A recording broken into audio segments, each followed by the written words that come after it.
لله نحمده ونستعينه ونستغفره ونعوذ بالله من شرور أنفسنا ومن سيئات أعمالنا من يهده الله فلا مضل له ومن يضلله فلا هادي له أما بعد فأعوذ بالله من الشيطان الرجيم بسم الله الرحمن الرحيم قل جاء الحق وزهق الباطل إن الباطل كان زهوقا. محترمو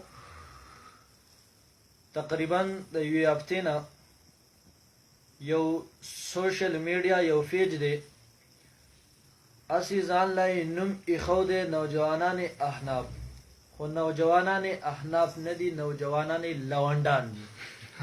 بېشک ځکه چې په هغې باندې په دویمه ورځ یو ویډیو راځي په کمره کې کېږي او یو شهرتي کس دی، مولا نه دی.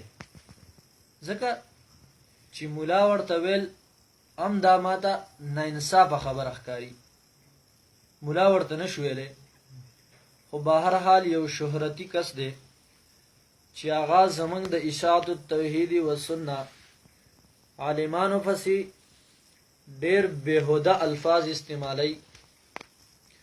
فعلامه حیدر حیات صاحب پسې داسې خبرې کوي چې یاره دا پنجابی دی او دا دی او دا دی. ټیک ده، علامه حیدر حیات صاحب پنجابی دی، خو یو غیرتی یو بهادر انسان دی. ستا پشان بغیرت نه دی، ستا پشان رزیل او کباړی سړی نه دی. ځکه چې ته بغیرت ای. ستا عوامو ته زه دا خواست کوم چې د دې مولا په خبرو باندې دوکه نشئ. بالکل بالکل. ځکه چې دا خپل شهرت خوښوي، دا دینی مسله نه بیانوي او نه د دینی مسلې یو بیان د دشته. کله یو پسې خبرې کوي بدرد ویلي، کله بل پسې. دا د مولا شان نه دی او دا د مولا په جامه کې یو عام خنزیر سړی راغلی دی چې مولیان بدنام. بل دا چې زه به تاسو ته د دې اصل یو تاریخ بیان کړم. دا اصل اوسیدونکی د تیملګرې دی، د ده نعمت الله نوم دی خپل، او د الته په تیملګره کې دا بدنام شو. نو دا غزي نه راغی پېښور سوکنو ته. په سوکنو کې اقبال له او کسنو مې ده هغه راوغوښتو خپلې مدرسې ته، د بناتو مدرسه هغې ته راوغوښتو.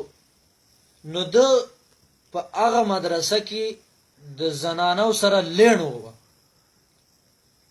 یو زنانه سره یې ځان لکه بدنام کو.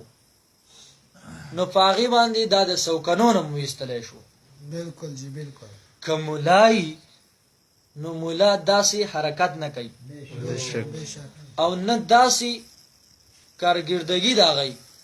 ځکه چې مولا د قرآن او د سنت سره کاري، هغه مخلوق ته د عوامو ته قرآن او سنت بیانوي. بالکل جی بالکل. هغه ته د بل مولا غیبت او د بل مولا په باره کې د بد ردې نه بیانوي، لکه د موچی ندیم کباړي پشان. ځکه چې دا یو عالم راواخلي او ته هغه په باره کې داسې سپک الفاظ استعمال کی چې دا د هغه د شان سره مناسب نه.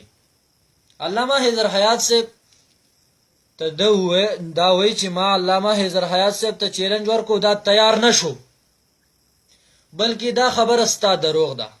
علامه حیدر حیات صاحب ستا مشر نیکه الیاس ګومنې پیرتوب ته کېناو، هغه یې ځای ته ورساو. نو ته خو د هغه په نیز باندې یو چڼی. او انشاءالله که زه دا ووایم چې د هغه یو عام مقتدي راپاسي او تاله چیلنج درکړي او تا سره مناظرې ته کښېني، نو ته به ورسره بحث ونه کړي.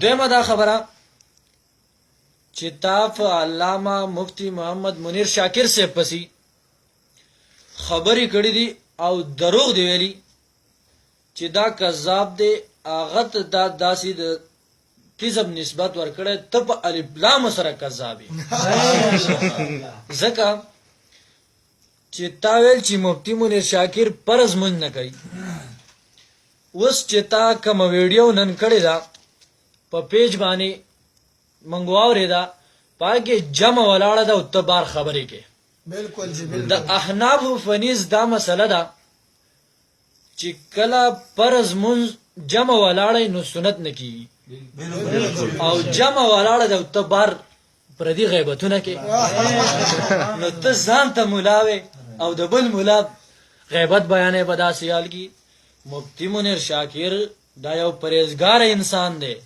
هغه ستا سره ناسته په دې وجه نه خوښي زه د هغه یو ادنا شاګرد یم د هغه د جماعت یو ادنا کارکون یم چې ته علامه مفتی منیر شاکر صاحب لا چیلنج ورکې علن کې ته ستا سره نه علم شته نه در سره خبرې شته یو دا چې ته نه عالمي بل دا چې تاله د خاصی تعریف نه درځي ته په حرف ما نه پیږي او چیلنجونه ورکې چې زما دې دته چیلنج او زما دې دته چیلنج اول ته د خاصی تعریف زده کا بیا لږ ځان پوهه کا ځان لږ علم چرته راشه زمونږ د مدرسې ته راشه اولا ویوه چې تا ته ثانیه ویوه علم صیغه ویوه چې خاصی تعریف خو زده کې که نه تا ته د علم د خاصی تعریف نه درځي او ته زمونږ دونه لوی لوی علماو ته مفتیانو ته چیلنجونه ورکې دا الله بنده لږ شرم وکړه ای کباړي ای موچی ندیمه ته ګوره لږ ځان سره سوچ وکړه چې تا نن کم د الفاظ استعمال کړي دي آیا ته په ګریوان کې سوچ وکړه چې دا ما ښه استعمال کړي رزیل او که بد مې استعمال کړي دویمه دا خبره